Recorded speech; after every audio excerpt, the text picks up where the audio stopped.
নমস্কার বন্ধুরা, তোমরা সবাই কেমন আছো? শুভরাত্রি। এটা হচ্ছে আমার রাতের খাবার।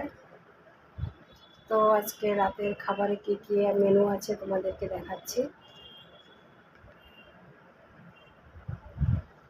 আমার রাতের খাবারে আছে, এটা হচ্ছে আলু ভাজা,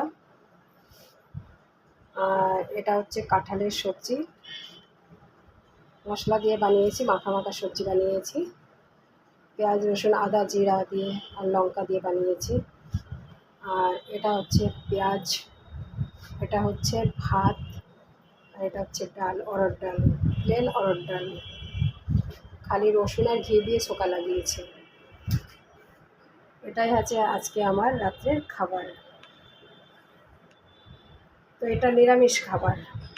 তো এই নিরামিষ খাবার তোমাদের কাকে কাকে পছন্দ আছে আমাকে কমেন্ট করে জানাবে।